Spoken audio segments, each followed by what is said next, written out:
noticiosos, análisis, comentarios, reflexiones.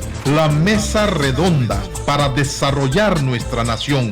Pluralista, propositiva, dialógica, revolucionaria. La mesa redonda con Sergio Marín Cornavaca. Empieza su transmisión.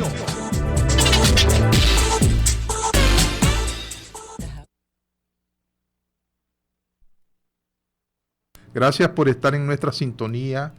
Hoy, martes 17 de mayo del año 2016. Vamos a conversar esta mañana con el licenciado, aunque tiene una maestría, ¿verdad? Es en Ciencias Políticas, José Antonio Peraza. ¿Quién es José Antonio Peraza? José Antonio Peraza es investigador en temas electorales.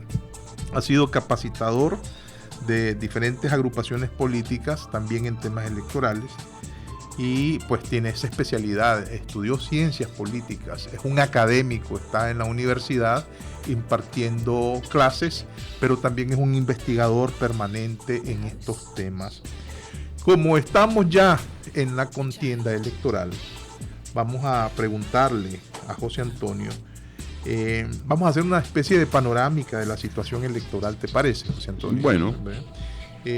Bueno, te doy la más cordial bienvenida. Te me habías separado un poquito de esta base, ¿verdad? De la mesa redonda, pero qué bueno que estés nuevamente aquí con nosotros. La pregunta es, ¿cómo ves a los partidos políticos en este momento? Bueno, primero muy buenos días, Sergio. Gracias por la invitación. Si no estoy más frecuente porque no me invitan, hay veces ando ocupado y vos andás en tus actividades. Ayer por suerte coincidimos en una actividad que fue muy fructífera, creo yo, fue muy edificante. Yo creo que esa fue la palabra, porque en la presentación del libro de ¿cómo se llama?, de Ramiro Sacasa Guerrero, realmente pues tuvimos la oportunidad de ver una parte de la historia de nuestra patria contada de una manera muy emotiva, muy sentimental, en el buen sentido de la palabra. Sí. Pero aquí estoy, muy buenos días, gracias por invitarme y estoy a la orden para desarrollar cualquier tema de estos temas. Pues te decía que hiciéramos una panorámica general, ¿verdad? Así como en plano cenital, ¿verdad? Con una cámara de esta situación electoral. ¿Vos crees que no va a haber invitación oficial de parte del Consejo Supremo Electoral, del Gobierno de la República, hacia invitación oficial para que vengan observadores internacionales? Me refiero al Centro Carter, a la OEA, me refiero a ¿cómo se llama? Pues a la Unión Europea. Por ejemplo, el representante de la Unión Europea dice, nosotros estamos listos. Sí. La OEA ha dicho, nosotros estamos listos. Es más, en 2 meses estamos listos. Pues yo no sé qué espera el gobierno. Esos son anuncios importantes que muy probablemente salgan de la reunión que empieza mañana, ¿verdad? Y tenemos entendido que, 18 mañana, el nacimiento del general Augusto César Sandino, ¿verdad? 18 de mayo, 18, 19 y 20 va a estar en un cónclave el Frente Sandinista, donde van a reorientar una serie de elementos de cara a su campaña electoral. Ahí puede salir luces, ahí puede salir alguna resolución, ahí pueden analizar ellos la pertinencia o no, ¿verdad? O la conveniencia o no de que haya observación internacional. Bueno, yo creo que si fuese que ahí va a haber gente inteligente, yo creo que lo mejor para el país, no necesariamente tal vez para el Frente Sandinista, pero yo creo que también sería que hubiera observación electoral. Yo estoy haciendo, que tengo hecho y lo ando aquí en la computadora, un documento sobre básicamente lo que han dicho las 3 misiones de observación, las 3 más importantes de a nivel internacional, lo que dijeron en el 2011 y lo que dijeron posteriormente a esa fecha. Es decir, son las recomendaciones. Las recomendaciones. Lo que había que hacer ajustes y correcciones. Básicamente te lo resumo en 3 palabras, pues porque tengo una matriz, pero yo creo que se puede resumir en elementos, 3, 4 elementos clave. El Centro Carter lo que dice es que los magistrados del Consejo Supremo Electoral pues son responsables de alguna manera del fraude del 2008 y de las profundas anomalías que hubo en el 2011. Y que por tanto ellos esperaban, eso lo dijeron en el 2014, que esas personas fueran removidas a través de que la Asamblea Nacional digamos, escogiera personas de otro tipo con otro tipo de características que no fueran las que se encuentran en este momento, incluso con los nuevos que se incorporaron. Eso fue básicamente lo que dijo el Centro Carter. Espérame un segundo, 2 magistrados renunciaron. Sí, por eso estoy hablando que eso... duros, es decir, José Luis Villavicencio. Correcto, pero eso que te estoy diciendo yo, el Centro Carter lo dijo en 2014, donde ellos hacen un comunicado donde se habían elegido las autoridades en el 2010, donde se renovaron y después se volvieron a renovar en el 2014. Ya ahora ellos no se han pronunciado sobre la elección de los 2 nuevos magistrados. Sin embargo, si vos ves, los 2 nuevos magistrados no cambian absolutamente en nada el perfil de los que se fueron. Básicamente, la única diferencia es que son mujeres. Pero son mujeres que vienen del partido Frente Sandinista, que han sido militantes, que defienden, que han sido funcionarios de este gobierno o han pertenecido de manera militante al partido, que sus familiares pertenecen casi todos al partido, y por lo tanto no veo mayor diferencia. Eso veo yo, ¿verdad? O sea, hay una diferencia que es otra persona, que no participaron en el fraude del 2008 ni en el 2010, pero sin embargo desde su orientación partidaria. Y si vamos a la Unión Europea, que posiblemente fue la primera organización que hizo un llamado contundente, en el comunicado de la Unión Europea o en las recomendaciones, en la número 1 dice que hay que promover, dice, una reforma electoral que garantice con el acuerdo o el consenso de la oposición, así lo dice, tiene que estar involucrada la oposición. ¿Cuál es la oposición? Ahí sería otra discusión, pues, pero el tema es que dice claramente la Unión Europea, la Asamblea Nacional debe escoger a los nuevos magistrados del Consejo Supremo Electoral y debe hacer una reforma para que se escojan personas de prestigio profesional, ¿verdad? Neutralidad comprobada. ¿Qué quiere decir? Que la Unión Europea vio que los magistrados de aquel entonces, muchos de los cuales todavía permanecen ahí, ni tenían prestigio profesional, ni tenían neutralidad, como tiene que ser una persona que esté en un puesto de ese nivel. Eso fue lo que dijo la Unión Europea. Y la OEA, si bien es cierto, no es tan contundente, pero sí dice que también se debe hacer una reforma electoral, y lo dice en su primer, digamos, acápite, donde da las recomendaciones. Y dice un montón de cosas más, ¿verdad? Que hay que ver, también lo dice la Unión Europea, más o menos son 14 temas fundamentales, te cito algunos. Cómo tratar el tema de las quejas y las impugnaciones en la Junta Receptora de Votos. Cómo conformar los consejos electorales departamentales, regionales, municipales, ¿verdad? Las juntas receptoras de votos, donde dice que no pueden ser partidarias. Se debe reformar el tema de la cedulación. No se debe vincular el tema de la cedulación al tema de los que lo anuncien la cédula, los partidos políticos, que debe salir de ese ámbito. Que debe haber un proceso de cedulación permanente. Que deben haber juntas receptoras de voto georreferenciadas, etcétera, etcétera, etcétera. Son como 14 temas que yo, bueno, los tengo en mi computadora y tal vez los podemos ver en algún momento. Pero lo que es importante señalar de que el tema fundamental de las 3 misiones es la credibilidad de los magistrados del Consejo Supremo Electoral y cómo se conforman los consejos electorales, donde van los municipales, los regionales, las juntas receptoras de voto y los municipales. Y hay otra recomendación muy importante, que es la única que creo que se tocó de alguna manera en la reforma electoral que se dio, creo que fue el año pasado o antepasado, ya no recuerdo bien, que fue el tema de los fiscales, ¿verdad? Donde las 3, pero el Centro Carter no se mete en tanto detalle, pero lo menciona, pero la Unión Europea y la OEA mencionan la necesidad urgente de asegurar que los fiscales estén presentes, ¿verdad? Que no se inventen subterfugios a último momento para que los fiscales de los partidos políticos no estén. Lo considera un derecho. Y hay un elemento fundamental de las 2 misiones de observación, tanto de la OEA como de la Unión Europea, donde se pide que el Consejo Supremo Electoral le informe y capacite a todos sus miembros que tienen que apoyar las misiones de observación, ¿verdad? Apoyar las misiones. ¿Qué quiere decir eso? Que en el fondo ellos se sintieron que fueron discriminados en sus procesos de observación, porque les cerraron puertas, porque les evitaron que vieran información, porque hubo un montón de de elementos que impidieron que ellos pudieran participar de manera libre. Ahora, aquí viene un tema fundamental que la OEA lo ha tocado con mucha profundidad, que es la diferencia entre observación electoral y acompañamiento electoral, que para ellos es clarísima. Incluso la OEA asume el rol de acompañamiento, pero la Unión Europea, a pesar de que se firma un acuerdo como acompañamiento, ellos siempre se siguen llamando misiones de observación electoral. O sea, a pesar de que hay se firma un documento, ¿verdad?, donde es acompañamiento, ellos se comportan y actúan como que fueran una misión de observación. ¿Qué quieren decir? Que ellos no consideran que ese concepto de acompañamiento electoral sea el más correcto para presentarse en un país, y tal vez podríamos discutir cuál es la diferencia entre uno y otro. ¿Y cuál es?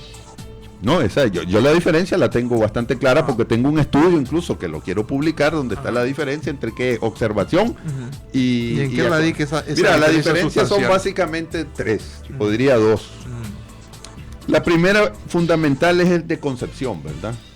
La observación se considera que está basada en los valores democráticos, en el sentido de votación, ¿verdad? Porque la democracia puede tener miles de defectos, pero si no hay posibilidad de elegir, no es democracia, a partir de ahí, ¿verdad? Entonces la concepción, dicen más bien, la concepción que critica el acompañamiento, que son los países del ALBA o algunos países que ponen restricciones a este tipo, dicen, mientras la concepción de observación es que es una cosa que es aceptada en todos los países de Occidente, llámese Europa Occidental, América, sí, es que si vos vas a observar una elección, vos tenés libertad de hacer lo que te dé la gana, una concepción de que vos tenés derecho a ir a revisar, a ver qué es lo que está pasando, a hablar con todos los actores políticos, mientras que la acompañamiento electoral entiende que acompañamiento es bajo las bases de lo que ellos definan, no el concepto general de democracia, donde se puede votar libremente, donde se pueden circular las ideas. Pero el elemento fundamental es que las misiones o las misiones de acompañamiento, el concepto de acompañamiento considera que no se puede reunir con todo el mundo. O sea, es el consejo o el órgano electoral el que define con quién se van a reunir, cómo se van a reunir, cuándo se van a reunir. Y hay otro elemento fundamental. Cualquier conclusión, cualquier falla, cualquier observación que ellos tienen no la pueden hacer en público. Tienen que hacerla en privado, por escrito, y una vez que haya terminado el proceso electoral. Eso no es aceptado, y es la concepción filosófica, ¿verdad?, que está ahí atrás, por una misión de observación que considera que se debe reunir con cualquier persona cuando lo considere, que no tiene que tener restricción para entrar a una junta receptora, a un consejo electoral municipal o regional, ¿verdad?, o departamental. Entonces, básicamente eso es el acceso que podés tener a todos los actores políticos y lo que podés decir antes, durante y al final del proceso electoral. Okay. Pregunto, ¿le conviene al Frente Sandinista una observación que certifique que no ha habido mayor alteración del proceso electoral? ¿Beneficiaría eso al Frente Sandinista en términos de legitimidad, sí, de legitimidad a lo interno y a lo externo del país? Yo diría que sí, la lógica más simple te indica que lo inteligente que sí, principalmente cuando tienen la posibilidad de ganar de manera limpia, ¿verdad? Yo creo que una misión de observación bien montada, con todas las garantías de que puedan entrar, de que puedan preguntar, lo que le daría es una legitimidad tremenda a un gobierno que ha sido cuestionado por las tres misiones, ¿verdad? O sea, porque el gobierno del 2011, ¿verdad?, que se eligió a Daniel Ortega en el 2011, ha sido cuestionado por las tres misiones de observación, con diferente énfasis. El más fuerte fue el Centro Cártel, que lo dice textualmente. En el 2008 hubo fraude, así lo dice. Y en el 2011 dice, las anomalías fueron tan grandes que no podemos determinar quién realmente ganó la elección. Entonces yo creo que al perder esa legitimidad, porque hay falta de legitimidad internacional, tal vez no nacional, que también la hay, yo creo que la manera más sencilla de recuperarla, decía don Emilio Álvarez Montalbán, que el voto curaba o eliminaba cualquier pecado original. Cualquier pecado que se haya cometido en una elección anterior, si aquí hay una elección transparente y hay observación electoral, nadie, ni fuera ni dentro, va a poder cuestionar a Daniel. Una buena vacuna. Una buena vacuna. Aunque sabemos que el proceso está viciado porque los partidos de oposición pues están divididos y tienen un montón de circunstancias que los han llevado por la misma conformación de la ley electoral y por los mismos manejos electorales que de alguna manera han contribuido a estar ahí, pero ese es un problema que tiene que resolver la oposición, ¿verdad? Ok, ese es el panorama desde el punto de vista, digamos, de lo formal, de lo institucional, de las recomendaciones de estos grupos de observaciones internacionales. El único partido o agrupación política que es la Coalición por la Unidad Democrática, ¿verdad?, que abandera el PLI, el Partido Liberal Independiente, es la única agrupación, junto con otros partidos ahí convergen el PANAC, la UDC, el MRS, PLI obviamente, aquellos miembros de la Cruzada Nacional por la Democracia, creo que son disidentes del Partido Liberal Constitucionalista. Se acaba de unir el grupo de Moisés Hassan, el PAC. Sí, el PAC ahí hay una división, ¿verdad? Sí, que todavía no se ha resuelto. Pero son los únicos que han venido demandando de manera sistemática a lo largo de casi año y medio, con los famosos miércoles de protesta, pues transparencia y que se apliquen estos postulados de estos organismos internacionales. De ahí ninguna agrupación política ha estado en esta puja. La pregunta es si lograrán obtener, ¿verdad?, ese objetivo deseado.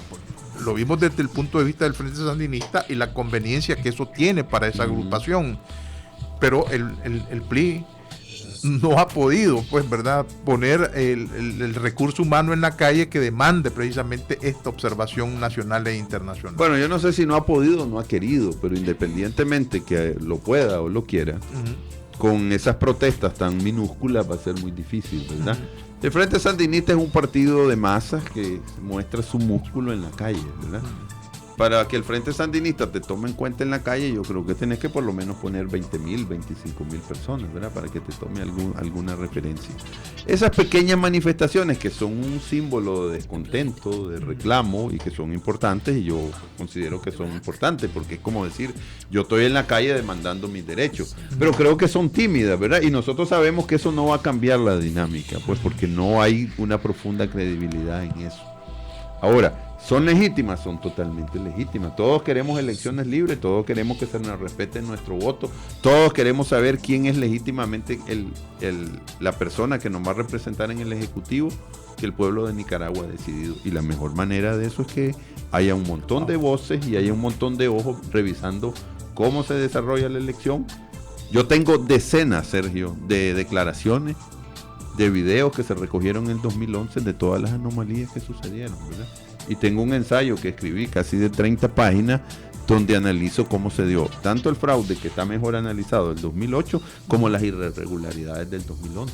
Y no queremos seguir eso porque eso normalmente en nuestro país ha producido violencia, que tal vez en este momento no esté, pero en algún momento puede estar porque la gente se cansa, ¿verdad? Ok, déjame preguntarte, si no existen las condiciones mínimas como para si el Frente Sandinista, ¿verdad?, a partir de su congreso, dice, hombre, no, pues si ya nosotros nos pronunciamos, dijimos que no van a haber observadores, ya pusimos, el Consejo Supremo Electoral ya puso y expuso a los acompañantes, ¿qué más quieren? Cambiamos a los magistrados, renunciaron 2, pusimos caras nuevas, ¿verdad? Y por sus pistolas dicen, no va a haber observación, no los vamos a invitar, no los necesitamos.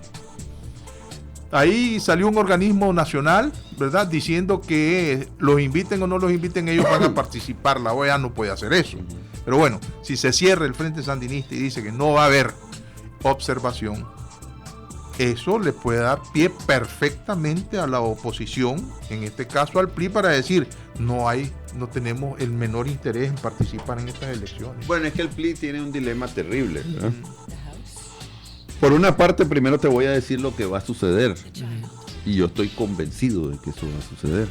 Después te voy a decir por qué creo que va a suceder. Yo creo que todos van a ir a las elecciones, ¿verdad? Todos van a inscribir sus candidatos. Todos van a decir que van en desventaja, pero todos van a participar. E independientemente de que haya observación o no haya, van a ir. Y entonces ahí está el dilema. Porque el argumento es muy simple. Si yo no voy a lo interno en los partidos, si el PLI no va, el PLC va a ir, ¿verdad? Y si el PLC no va, el PLI va a ir. Yo estoy claro que el PLC siempre va a ir. Claro. Porque pero el PLC no legitima. Claro, no legitima. Aquí el que legitima, aunque no le gusten mis amigos del PLC, que tengo muchos, el que legitima la elección es el PLI. Claro. ¿Verdad? Claro. Con deficiencias, pero la legitima. ¿Por qué? Porque aparece, tal vez no tanto ante la población, que hay veces no entiende, aunque sí entiende, pero sí ante los organismos internacionales, el PLI aparece como una oposición mucho más robusta, mucho más, por lo menos conceptualmente mejor estructurada. Pero van a ir. Porque está el fantasma, dos cosas. Si no van, pierden si no pierden la personería jurídica, y entonces tienen que pagar el montón de plata, ¿verdad? Que les ha venido costeando, pues. Correcto, y además han invertido un montón de cosas. Lo que pasa es que aquí estamos en un callejón sin salida porque la oposición está desarmada, no tiene proyecto político, no tiene liderazgos jóvenes que estén al frente, que los hay, pero hay muy pocos, o por lo menos no se destacan. Y no hay un proceso de renovación, no hay un proceso de propuesta, está desarticulada. Y entonces están metidos en ese dilema de que si yo no participo pierdo la personería jurídica. Parece mentira, tenemos que sustraernos de eso y empezar a hacer una verdadera oposición. Y una verdadera oposición es hasta decir, yo no voy a ir. Pero yo no voy a pesar de perder la personería jurídica y vamos a la calle. Y vamos a la calle. Pero eso yo no lo veo. Eso es impensable con el PLI, con un Eduardo Montealegre. Sí, para mí es impensable. Okay. Entonces el Frente Sandinista, conociendo esta realidad, no le interesa en lo más mínimo dar observación internacional. Si el Frente Sandinista tiene claro eso y tiene perfiles bien definidos, porque tienen perfiles bien definidos, es quiénes son los miembros de la oposición. Claro, los tienen bien cuadriculados. Cuadriculados y saben sus debilidades y cómo manejarlo, porque ellos son muy hábiles en eso. Por lo tanto, como hablábamos antes de entrar a este programa, hasta que surja un liderazgo renovado, que esté dispuesto a asumir los riesgos de tomar ese tipo de decisiones, que no necesariamente el primer día, porque la tomaste te va a ir bien. Claro. Todo lo contrario. Sí. El momento que la tomes te va a empezar a ir súper mal. Claro. ¿Verdad? Y entonces, pero tenés que pasar por ese ácido purificador.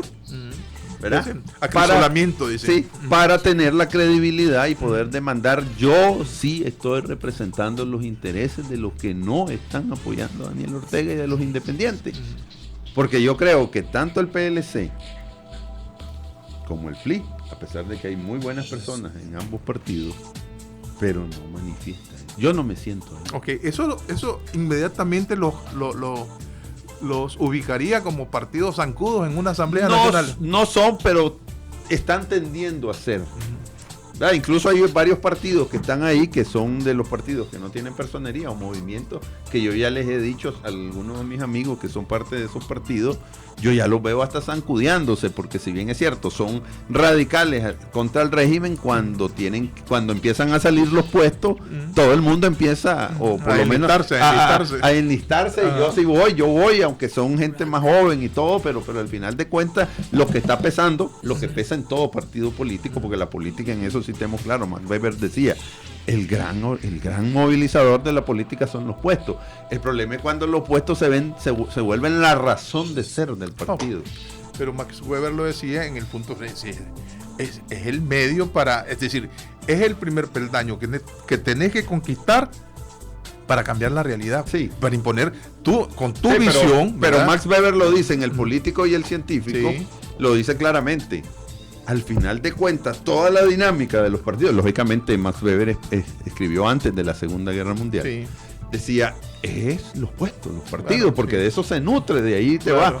Pero también es una manera de cambiar la realidad, porque si yo tengo el poder es porque yo tengo capacidad de que un ministerio funcione como yo quiero que funcione, para imponerle mi dinámica de la vida. Y entonces decía algo Max Weber que creo que es importante, porque no lo tenemos en este momento en Nicaragua. Decía, un político, uno de los elementos fundamentales que debe tener, él decía que eran 3, pero voy a citar uno de los más importantes, es tener una causa que abocarse. Por supuesto. Es una causa, tiene que ser hasta un demagogo, dice, porque su finalidad no es ser objetivo, no, él tiene una causa que tiene que desarrollar. Y los partidos políticos de Nicaragua no tienen una causa, solo estar diciendo que les van a hacer fraude. Pero ¿qué proponen? ¿Cuál es la causa de transformar este país? Porque Nicaragua está creciendo, pero Nicaragua no se está transformando. Tenemos el 80-20 siempre. Claro. 20% de la población, dentro del cual de ese 20 hay como un 10, 5, 7% que vive más o menos, y el otro 80% que anda corriendo por $2 por día. Entonces con eso no vamos a cambiar la realidad. Ok, ¿cómo ves el proceso de la unidad? Bueno, mira, yo te puedo decir lo que siento y lo que veo. Como analista no debería decirte lo que siento, pero yo creo que eso es un tema que debería obviarse ya. Porque ninguno quiere la unidad. Todos los grupos entienden la unidad, que te unas a mí, claro, que yo te succione a vos. Entonces, ni el PLI quiere la unidad, porque he escuchado a sus dirigentes decirlo, ni el PLC quiere la unidad, porque he escuchado oír a sus dirigentes decirlo, personalmente en privado. O sea, yo voy a discutir, pero yo no quiero la unidad. Entonces yo sé que no hay unidad. Y los que enarbolan la bandera de la unidad hacen todo para que no sea la unidad. Entonces yo digo, a mí como persona, a mí ya no me interesa la unidad.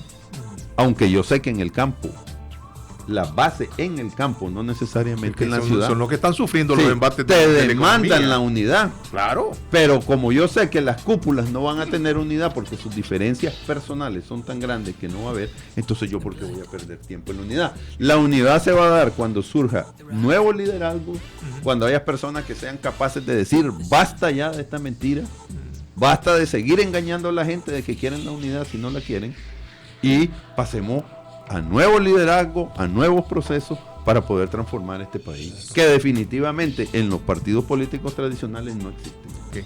Permíteme ir a comerciales. Vamos a comerciales, Ulises.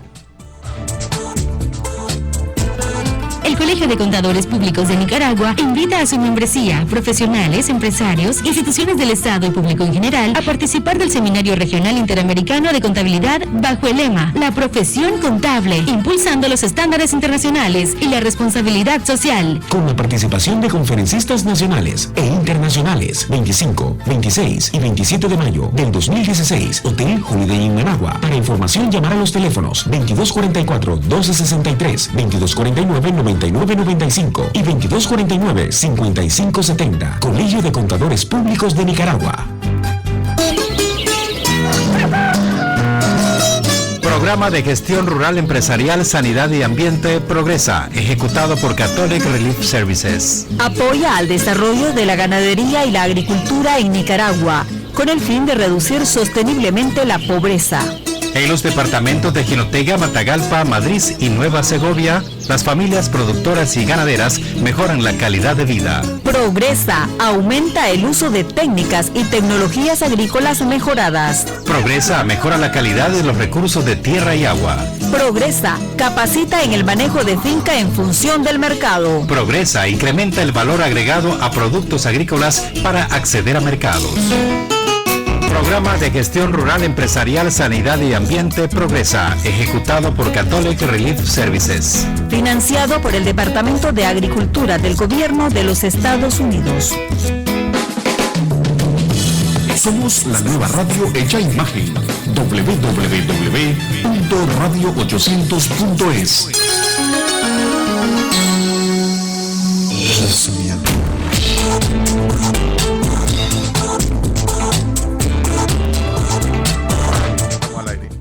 Sergio Martínez en la línea telefónica. Bienvenido, Sergio, te escuchamos.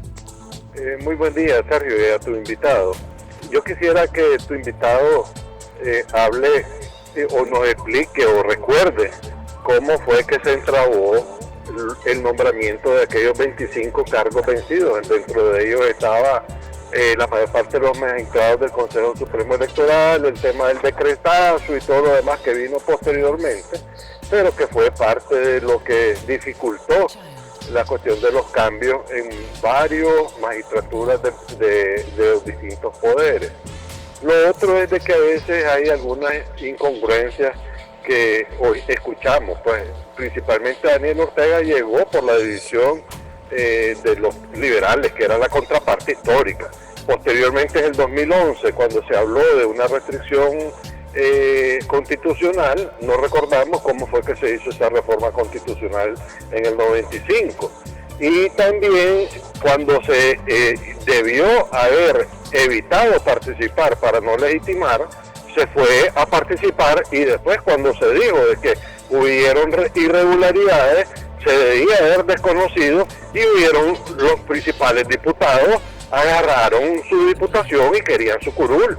Yo ya he expuesto públicamente la posición de Enrique Sáenz el día siguiente de las elecciones, en que él decía de que para dónde iba a agarrar, que él no podía trabajar en el país y que se tendría que ir, pues siendo economista y abogado. Entonces, ese tipo de cosas que son incongruentes en la oposición nos ha llevado a esto, como en el tema de hablar de que fue por el 35% del famoso pacto, la razón, cuando aquí siempre se ha discutido de que se varió el sistema pluripartidista e inclusive de la circunscripción popular, cuando eso te habla de que efectivamente considerar de los términos anteriores de ganar una elección o de los cocientes electorales cuando habían para obtener diputaciones no iba de la mano con la argumentación de dar amplia participación.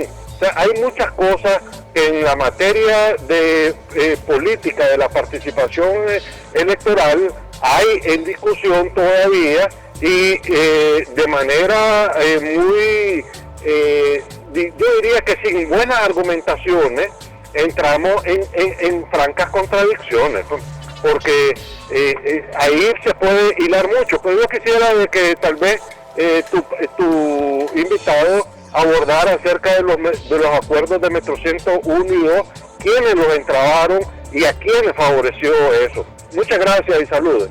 Gracias, Sergio. Manuel Gutiérrez, bienvenido, Manuel. Buenos días, Sergio Marín, invitado. Sergio, a veces yo pienso y estoy seguro, no sé cómo hay personas que defienden que no, que el 35%, me acuerdo de Nicho Marenco. ¿Qué dijo Nicho Marenco? Premio mayor, dicen. Nunca pensé que el gordo... ¿Qué te digo? Los países donde existe el 50%, una mayoría calificada para las elecciones, sabe que tienen independencia los partidos de correr por sí. No que aquí, si aquí existiese, Sergio, un 50%, un 45%, aquí no hubiese ese gran pleito por la unidad de esta grande ofensa. Cada quien corramos. Pensamos que Daniel no va a llegar al 50 o 45, corramos y no nos estamos hiriendo tanto y cada quien. Si sacas el primero y el segundo, ya es culpa de tu capacidad o tu habilidad para haberlo podido lograr. Pero ¿qué pasó? Cuando no hay esta cantidad calificada, este porcentaje calificado, mira lo que pasa en Nicaragua.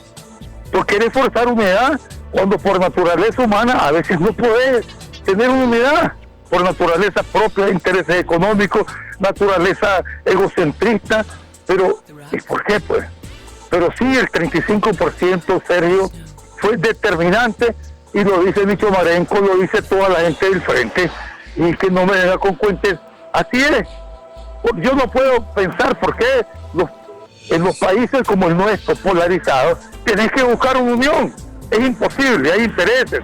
Uno lo tiene agarrado aquí, al otro de allá, lo otro, la mamacita, los grandes mesías de la unidad, cuando por debajo están lanzando en contra.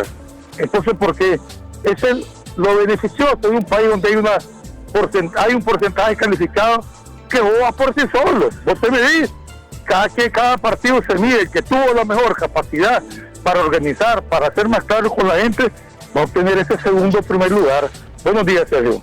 Muchas gracias, Manuel. Jorge Reyes, te escuchamos, Jorge, bienvenido. Buenos días, Sergio, gracias por dejarme participar. Saludos a tu panelista. Yo quiero plantear lo siguiente, Sergio, si los dos partidos, los cuales tienen autorización para participar en este circo electoral, y además de participación, orden de que participen, no se unen para lograr una mayor convocatoria de parte de los electores, entonces están requete jodidos.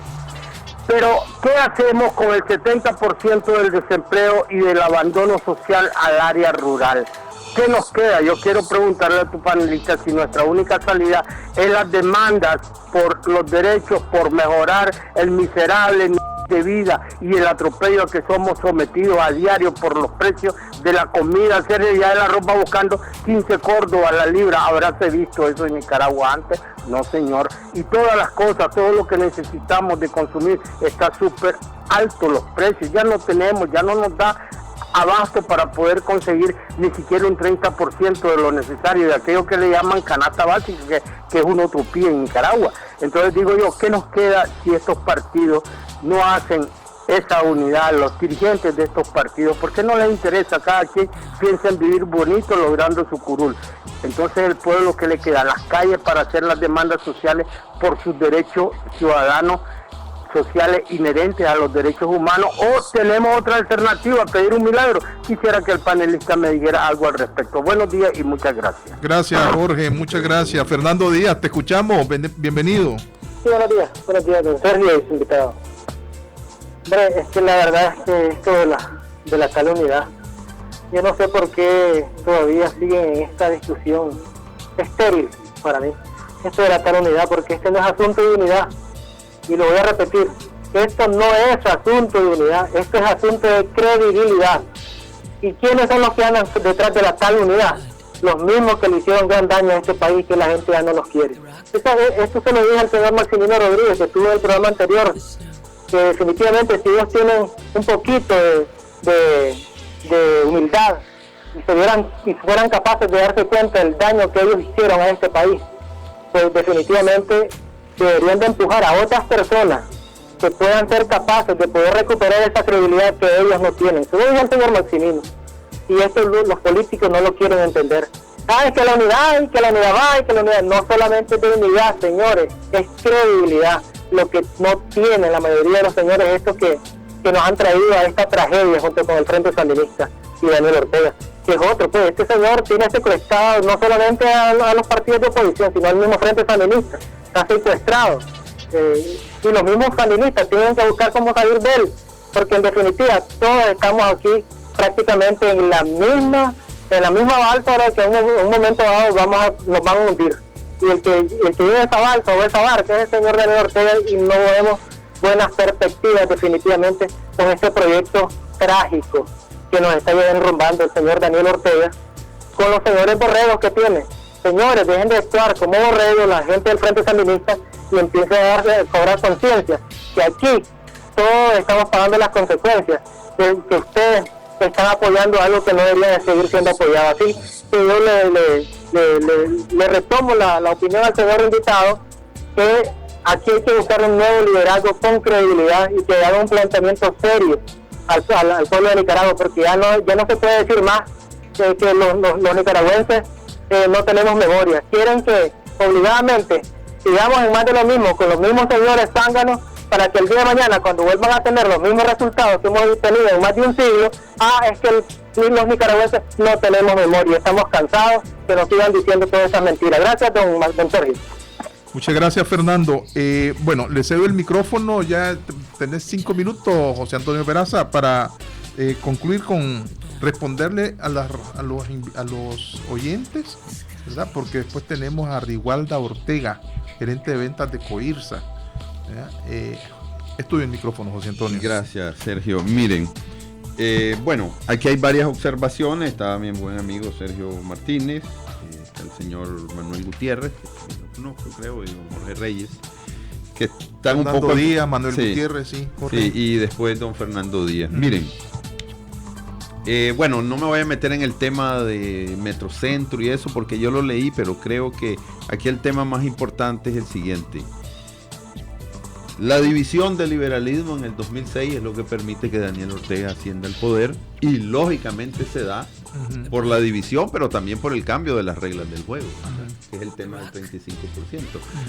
Y Nicho Marenco lo sabe perfectamente, porque él fue el que diseñó la estrategia, y eso porque él mismo me lo confesó, hablando personalmente y desayunando con él, que él fue el que diseñó esa estrategia para que Daniel Ortega pudiera llegar a ser presidente. Ahora, ¿cuál fue el gran error de Arnoldo Alemán en ese momento? Creer de que el PLC iba a ser una unidad monolítica, ¿verdad? Donde todos los independientes iban a votar, y de esa manera nunca Daniel Ortega podría llegar a ser presidente. Esa lógica no funcionó porque hubo una división. Ahora, esa división, y ahí yo sí creo que esa división la provoca el mismo Arnoldo Alemán, ¿verdad? Porque impiden que cualquier persona nueva que saliera dentro del partido, en este caso Eduardo Montealegre, ascendiera por los caminos adecuados e institucionales del partido y le cierra las puertas, porque eso es lo que ha hecho Arnoldo Alemán. El que él considera que se vuelve un rival de él, simplemente lo cortaba. Entonces eso produce la división, que ya sabemos cuáles son las consecuencias. Si uno debió haber renunciado o no, si era el doctor Rizzo, bueno, se supone que debe haber sido Eduardo, porque habían como escalas, ¿verdad?, de quién venía primero y quién venía después. Pero la lógica en un partido democrático no debería ser así, ¿no?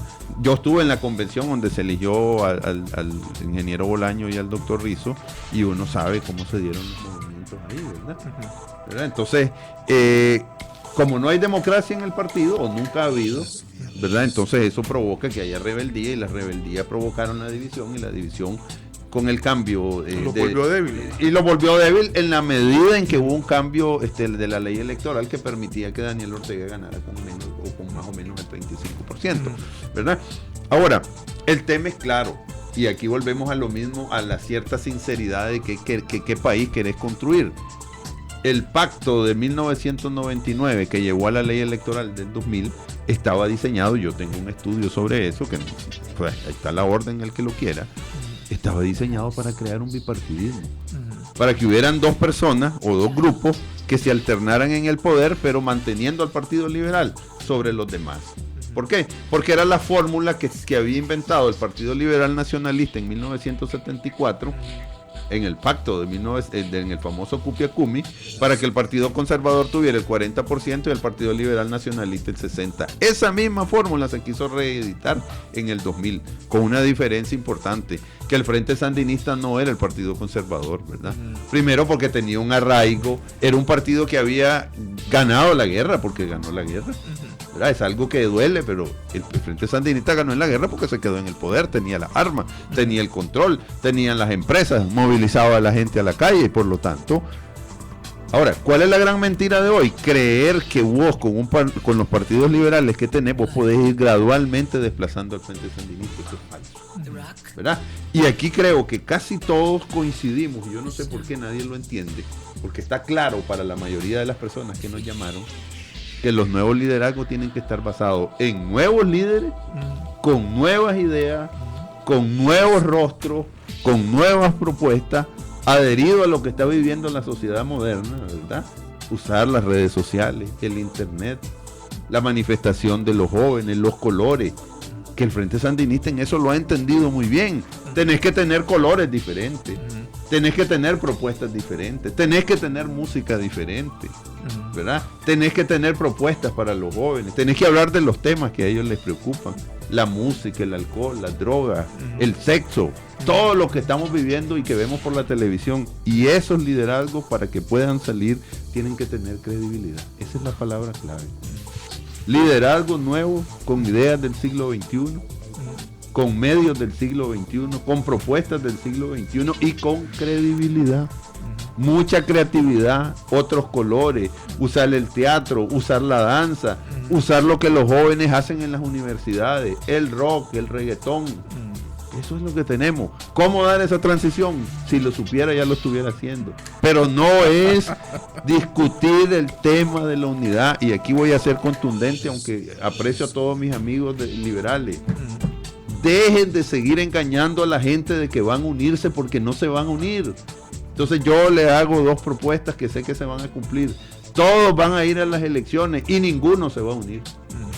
Muchas gracias, José Antonio Peraza, por haber sido tan franco en este programa, ¿verdad? Yo sé que te va a traer consecuencias, ¿verdad? José Antonio Peraza, politólogo, investigador en temas electorales, capacitador de partidos políticos, ha estado acá compartiendo con nosotros en la mesa redonda. Muchas gracias. Antes de irte, quiero presentarte a Riwalda Ortega, que ha estado muy activa participando silenciosamente, ¿verdad? En el programa. Ella es gerente de ventas de Coirsa y está acá acompañada de José Hilario, ¿verdad? De la agencia de publicidad. Muchas gracias, bienvenidos a los dos. ¿Qué trae Coirsa para el Día de las Madres? Esa promoción interesante que tiene. Bienvenida, Riwalda. Mucho gusto y muchas gracias, muy interesante. Creo que la propuesta realmente es para la juventud de hoy en día. Realmente creo que el futuro de este país está en la juventud, pues, y hay que hacerlo como él dice. Pero hay que pasar el ácido también, ¿verdad? Bueno, también. La etapa del acrisolamiento, decíamos, ¿verdad? No sé si puedo intervenir. Adelante, sí. No es cierto de que porque vos salgas con esa propuesta le vas a caer bien a todo el mundo el día siguiente. Todo el mundo te va a atacar. Así es. Y va a cambiar hasta que vos tengas un éxito que le demuestre a todos los demás que es posible. Así es que se viene por el queso. Sí. Y todos queremos comer queso. Bienvenida, Rigualda. Bueno, Coirsa se lleva de vacaciones a mamá, ¿verdad? Por la compra de 500 córdobas en las tiendas de Coirsa. Bueno, Coirsa es una empresa de climatización, refrigeración y ventilación a nivel... Ustedes son los líderes en eso. Sí, gracias a Dios tenemos 25 años de estar en el mercado, ¿verdad? Y estamos tratando de dinamizar siempre lo que es este giro de negocio, ¿verdad? Entonces, por cada compra de 500 córdobas queremos premiar más que todo la fidelidad de nuestros clientes. Que el técnico que llega hoy a Coirsa, ¿verdad?, se pueda llevar la oportunidad, son 2 rifas, llenan los cupones y pueda llevarle la oportunidad de decirle a la mamacita o a la mamá o a la abuelita, mira, Coirsa nos va a llevar a Montelimar un fin de semana, ¿verdad? Esto va a ser la rifa el 30 de mayo. El 30 de mayo. El 30 de mayo, el propio 30 de mayo. Pero son 2 rifas, tenés el 30 y después... No, las 2 rifas se van a realizar el mismo día, sí. Pero más importante aún, tenemos nuestro reclive. El reclive es la feria, es la tercera feria anual que tiene Coirsa, ¿verdad? Y aquí tenemos expositores internacionales, vienen nuestros proveedores del extranjero y vienen con las nuevas tendencias, ¿verdad? Esto está para todo público, exactamente para los técnicos, para los jefes de mantenimiento de los hoteles, de los restaurantes, de todo ese tipo de especialistas en refrigeración y climatización y ventilación que tenemos en la industria y en el comercio también. Esto va a ser en el Intercontinental de Metrocentro el día 16 de junio de 9 de la mañana a 5 de la tarde, así que están invitados, es gratuito. He tenido yo una curiosidad, yo no sé si esto les corresponde a ustedes. Cuando yo entro a un establecimiento de esos grandes que han estado haciendo, ¿verdad?, donde uno se abastece como una gran pulpería, yo siento que entro y hay una especie de cortina de aire. Sí, ¿verdad? Así es. ¿Eso ustedes lo sirven? Sí, nosotros también hacemos eso. Eso se llama, es la división para que la climatización que está dentro del lugar, por ejemplo, si ha ido a Priceman, usted tiene una cortina. Eso es la división entre la climatización que tiene el lugar y el ambiente que está afuera, para que no choquen ni le quite el aire acondicionado que tiene el lugar. Y tener la puerta abierta siempre. Déjame preguntarte, ¿eso impide la entrada de mosca? ¿O nada tiene que ver? No tiene nada que ver, puede entrar por otro lado. O sea, es que a mí me gustaría recomendárselos a los Pumas, ¿verdad? Porque he ido últimamente a los Pumas y hay demasiada mosca. Las tiendas de conveniencia de Pumas. Sí, los Pumas. Si ellos pusieran eso, yo creo que sí, algo tiene que ver. Bueno. Impediría que un montón de moscas entren a Pumas. Lo vamos a poner como una referencia en mercadeo para poder vender, de verdad. Estoy seguro, ¿verdad? Estoy seguro que debe funcionar así. Bueno. Ahora, volvamos al asunto, eso me interesa. Eso digamos, gente que está en mantenimiento, esta gente que, a ver, aire acondicionado en mi casa yo ya no tengo, ¿verdad? Sí. Tengo un sistema de ventilación más natural, pues, ¿verdad? Por la zona. Pero antes sí tuve, ¿verdad? Y nadie me recomendó, por ejemplo, ¿verdad?, qué tipo de aire yo debía buscar. Solamente lo ven en términos de la dimensión del cuarto, ¿verdad? Entonces te dicen cajoneramente 8.000 BTU, 9.000 BTU por el tamaño. Espérate, pero no, tienen que haber otras consideraciones y esas son las que yo quiero saber. Tenemos llamada telefónica relacionada al tema. Adelante, por favor, denos su nombre. Gracias, Sergio. Es para apoyar a Coirsa por el esfuerzo que ha venido haciendo, creciendo y dando servicio.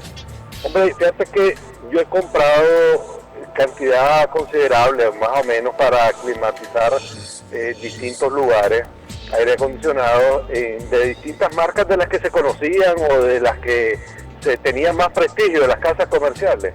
Hombre, hasta que me pasó una Copasa, vende un aire Samsung que ni siquiera le da saldo técnico no traen los repuestos y dejaron cada uno de $1,000 y pico con problemas desde el inicio de que los instalé, hasta que compré aire en Coirsa y ya he estado comprando para aclimatar distintos lugares con ellos, y es el servicio que van a los mares, tienen repuestos, y el precio de adquisición del predio satisface totalmente de forma competitiva a la hora de comparar con las otras casas comerciales.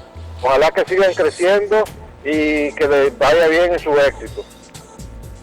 Sergio, muchas gracias. Bueno, importante que venga de vos para que lo sepa Rigualda, ¿verdad? Y así valoren, pues, ¿verdad?, sus fortalezas y sus debilidades. Así pues te decía, ¿verdad? Ese acompañamiento técnico es sumamente importante. Entonces, ustedes lo están atrayendo para que vayan a la tienda. ¿Y para ellos han diseñado la campaña? Sí, mire, yo recibo mucha gente y me gusta el tema que acaba de decir él. Muchas veces las personas llegan a las casas comerciales, ¿verdad?, y piden un aire acondicionado y dan solo ciertas especificaciones, las cuales creo que Coirsa se ha especializado en asesorar a los clientes, ¿verdad? Hoy en día hablamos de la palabra inverter la refrigeradora, inverter la lavadora, inverter, todo inverter.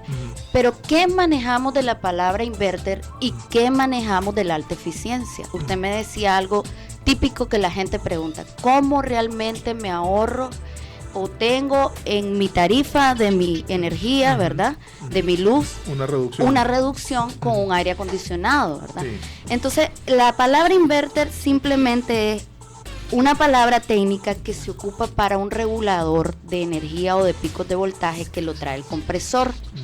Entonces, esto estabiliza las fluctuaciones eléctricas.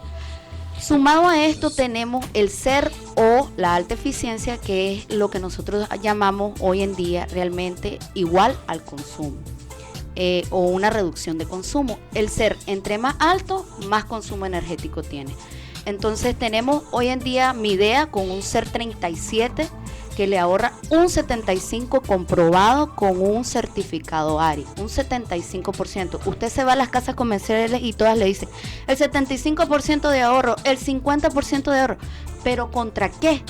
O sea, ¿y cómo verifico que realmente tenga un ahorro energético? Entonces nosotros garantizamos que Midea sí te ahorra lo que nosotros estamos diciendo con un certificado que lo da el agente regulador de los Estados Unidos. O sea, es como un ISO 9000 que realmente lo generan en los Estados Unidos y se llama ARI. Vamos a llamada telefónica. Adelante, por favor, denos su nombre, está al aire. Muy buenos días, don Sergio. Le habla Reinaldo Estrada Castellón de la 6 de junio. Qué bonito, ¿verdad?, estar escuchando todas estas cosas este día, martes, ¿verdad? Y principalmente, pues, un saludo para la joven que está ahí presente, era de parte de Coirsa. Yo soy cliente de Coirsa, que tuve problemas en una refrigeradora mía y resulta de que me vendieron un motor, nada más que no tenían el que yo quería, pero sin embargo me dijeron, mire, este sí le va a resolver. Ya llevo como 3, 4 años, mire, y el motor está buenísimo. Ese motor creo que fue hecho en México. Yo pues tenía dudas, decía, decía, no, me servirá. Y el día de hoy, ahí está funcionando. Yo vivo en la colonia 10 de junio y ellos están cerca de mí porque ellos están ahí por la PDLH de la calle 14. Entonces me acuerdo cuando se le quemó todo eso y digo, ay mamita, ya perdimos todo esa casa comercial, dije yo. Pero después en la entrevista que ya no, era una bodega, tenía su oficina y yo siempre me acuerdo de ese incendio tan fuerte que se dio. Pero estoy escuchando que ellos están, como dicen, cada día mejorando.